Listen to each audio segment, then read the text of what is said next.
차라리 남이었다면 덜 아팠을 겁니다. 내가 정말 잘못 키운 걸까? 어디서부터 우리 관계가 이렇게 틀어진 걸까? 자식에게 손절당한 부모님들의 이야기를 들을 때마다 마음이 아픕니다. 젊은 시절 온갖 희생을 감수하며 자식을 키웠는데 어느 날 갑자기 자식이 연락을 끊고 마치 남처럼 대하는 상황, 상상만으로도 너무 고통스럽죠. 하지만 이런 일이 실제로 너무나 흔하게 벌어지고 있습니다. 우리 주변에서도 이런 이야기를 쉽게 들을 수 있습니다. 자식이 연락을 끊었어요. 명절에 오지도 않고 전화도 받지 않아요. 내가 뭘 그렇게 잘못했는지 모르겠어요. 주변만의 이야기가 아닙니다. TV에서도 우리는 비슷한 사연을 가진 연예인들의 인터뷰를 많이 볼 수 있습니다. 연예인 한소희 씨는 어머니와의 관계를 끊고 살아가고 있습니다. 그녀는 어머니의 비투 논란 속에서 거의 교류가 없는 상황이라고 밝히며 자녀로서 도리를 다하려고 노력했지만 끝내 관계를 회복하지 못했다고 고백했습니다.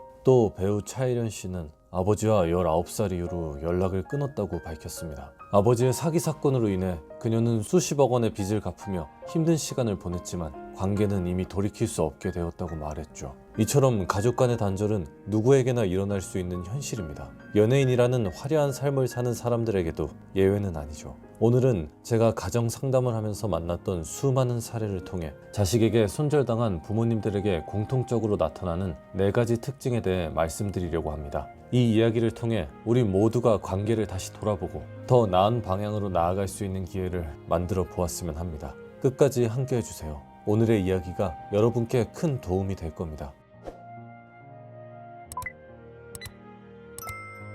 독거노인들을 담당하는 한 사회복지사와 대화를 나눈 적이 있습니다. 그분이 이런 말씀을 하시더군요. 처음엔 자식들이 정말 나쁜 줄 알았어요. 부모를 내팽개치고 연락도 안 하고 돌보지도 않으니까요. 그런데 그 노인들의 내막을 알고 나면 자식들은 나쁘단 말 못하겠더라고요. 이 말을 듣고 머리가 띵 했습니다. 겉으로 보기에는 자식들이 부모를 외면한 것처럼 보이지만 그 속사정을 들여다보면 부모와 자식 간에 오랜 시간 쌓여온 상처와 갈등이 있다는 겁니다. 많은 분들이 이런 이야기를 들어보셨을 겁니다.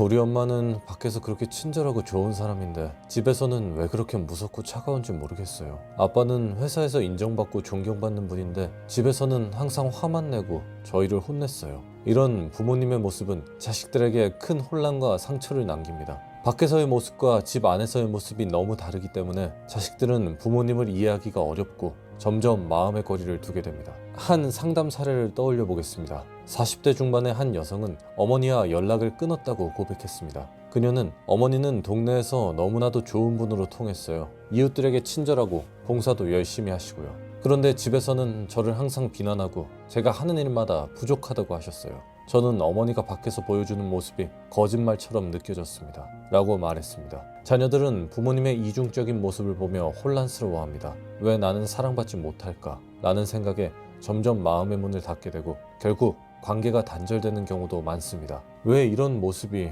나타나는 걸까요? 부모님들도 이유 없이 그렇게 행동하시는 것은 아닙니다. 많은 부모님들은 사회적으로 좋은 평가를 받고 싶어 하십니다. 그래서 밖에서는 친절하고 따뜻한 모습을 유지하려 노력합니다. 하지만 가족에게는 더 높은 기대를 가지는 경우가 많습니다. 내 자식만큼은 잘 키워야 한다는 책임감이 지나치게 작용하면서 비판과 통제로 이어지기도 합니다. 또한 바깥에서 받은 스트레스를 가족에게 푸는 경우도 있습니다. 특히 자녀들은 부모님에게 가장 약한 존재로 여겨지기 때문에 그 대상이 되기 쉽습니다. 이런 행동들은 부모님께는 의도치 않은 결과일 수도 있지만 자녀들에게는 깊은 상처를 남깁니다. 시간이 지나면서 이러한 상처가 쌓여 결국 관계를 멀어지게 만들기도 합니다. 그렇다면 이런 문제를 해결하기 위해 부모님들께서는 어떤 점들을 기억하셔야 할까요? 딱 2가지만 이야기 드리고 싶습니다. 첫째, 가족도 존중받아야 할 존재라는 사실을 잊지 않는 것입니다. 가족은 가장 따뜻한 사이일수록 더 많은 존중과 배려가 필요합니다. 밖에서 보여주는 친절과 따뜻함을 가족들에게도 똑같이 보여주세요.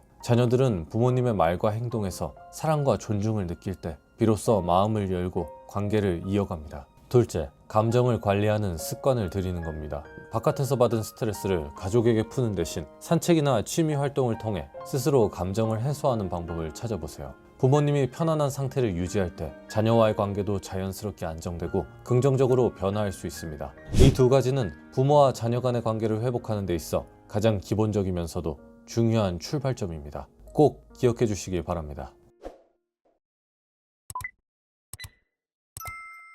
부모님들께서 자식과의 관계에서 어려움을 겪는 또 하나의 이유는 자식을 무의식적으로 나의 보상으로 여기는 태도에서 비롯됩니다. 이 문제를 이해하기 위해서는 부모님들 스스로 자라온 환경을 돌아볼 필요가 있습니다. 많은 부모님들은 자신의 부모님으로부터 희생을 강요받으며 자라오셨습니다. 어린 시절부터 부모님의 기대와 희생을 짊어지며 살아오셨던 경험이 있을 겁니다. 그러다 보니 자신도 모르게 그 패턴을 반복하는 경우가 많습니다. 부모님들께서는 자식을 위해 정말 많은 것을 포기하고 헌신하셨습니다. 젊은 시절부터 자식의 교육, 생활, 미래를 위해 최선을 다해 희생하셨죠. 그런데 이런 희생이 쌓이다 보면 어느 순간 이런 마음이 생길 수 있습니다. 내가 이렇게 최선을 다했는데 너는 왜 내 기대에 부응하지 못하는 거니? 내가 너를 위해 모든 걸 다 바쳤는데 너는 왜 나에게 이 정도도 못하니? 이런 심리는 부모님들께서 의도적으로 가지신 것이 아닙니다. 하지만 자식의 입장에서 보면 자신이 부모님의 기대를 충족시키기 위한 존재로 여겨진다는 느낌을 받을 수 있습니다. 이는 자식에게 큰 부담으로 작용합니다. 한 상담 사례를 떠올려 보겠습니다. 30대 초반의 한 남성은 어머니와 연락을 끊었다고 말했습니다. 그는 어머니는 항상 내가 너를 위해 모든 걸 포기하고 살았다고 말씀하셨어요. 저는 그 말이 너무 무거웠어요. 제가 뭘 해도 부족한 사람처럼 느껴졌고 결국 어머니와 거리를 두게 됐습니다. 라고 고백했습니다. 자식을 보상으로 여기는 태도는 부모님과 자식 모두에게 상처를 남깁니다. 자식은 부모님의 희생에 감사하면서도 그 기대를 충족시켜야 한다는 압박감을 느끼게 됩니다. 이런 부담감은 시간이 지나면서 관계에 피로감을 쌓이게 만들고 자식이 점점 부모와 거리를 두게 되는 원인이 됩니다. 반대로 부모님은 자식이 자신의 희생에 충분히 보답하지 않는다고 느끼며 서운함과 실망감을 가지게 됩니다. 이러한 악순환은 부모와 자식 간의 관계를 점점 더 멀어지게 만듭니다. 이 문제를 해결하기 위해 가장 중요한 것은 자식을 나와 독립된 존재로 바라보는 것입니다. 부모님의 희생은 분명 크고 값진 것이지만 그것이 자식에게 빚이나 의무로 전가되어서는 안 됩니다. 자식은 부모님의 기대를 충족시키기 위한 존재가 아니라 자신만의 삶을 살아가는 독립된 개인이라는 점을 기억해야 합니다. 이를 위해 첫째로 희생을 강조하지 않는 것이 필요합니다. 내가 너를 위해 이렇게까지 했는데 라는 말은 줄이시고 대신 나는 네가 행복하면 그걸로 충분하다 라는 메시지를 전달하는 것이 좋습니다. 이러한 태도는 자녀들에게 부담감 대신 감사함을 느끼게 합니다. 둘째, 자녀의 선택을 존중하는 태도가 중요합니다. 자녀가 부모님의 기대와는 다른 길을 선택하더라도 그들의 결정을 인정하고 지지하는 것이 관계를 건강하게 유지하는 데 큰 도움이 됩니다. 부모님들께서 젊은 시절 겪으셨던 희생과 강요의 패턴은 이제 끊어져야 합니다. 자식을 보상으로 여기지 않고 독립된 존재로 바라볼 때 비로소 부모와 자식 간의 관계는 더 자유롭고 건강하게 이어질 수 있습니다.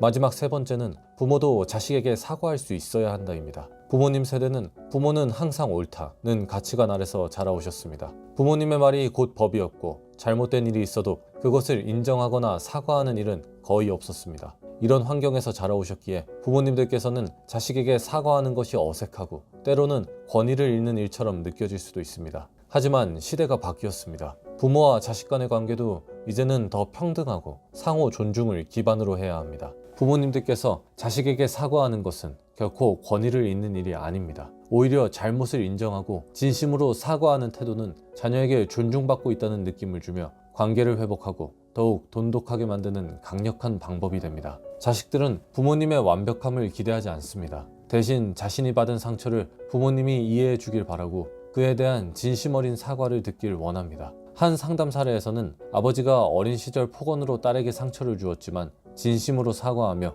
그때 내가 정말 잘못했다고 말하자 딸이 눈물을 흘리며 관계를 회복한 이야기가 있었습니다. 사과는 단순히 잘못을 인정하는 행위가 아닙니다. 그것은 상대방의 감정을 이해하고 그 상처를 치유하려는 노력입니다. 부모님의 한마디 사과가 자녀에게 큰 위로가 되고 멀어진 관계를 다시 이어주는 다리가 될 수 있습니다. 부모님들께서 자식들에게 사과하는 것은 결코 권위를 잃는 일이 아닙니다. 오히려 그것은 자녀와의 관계를 더 깊고 건강하게 만드는 강력한 방법입니다. 부모님도 완벽할 수 없다는 점을 받아들이는 것이 중요합니다. 잘못된 일이 있었다면 솔직하게 인정하고 이를 통해 자녀와 진솔한 대화를 나누는 것이 관계 회복의 시작입니다. 예를 들어 볼까요? 자녀가 어릴 때 부모님이 화가 나서 자녀에게 심한 말을 했다고 가정해 봅시다. 너는 왜 이것도 못하니? 정말 답답하다 라는 말은 순간적으로 나올 수 있지만 아이에게는 큰 상처로 남을 수 있습니다. 시간이 지나고 나서라도 그때 내가 너무 화가 나서 너에게 심한 말을 했던 것 같아. 정말 미안하다.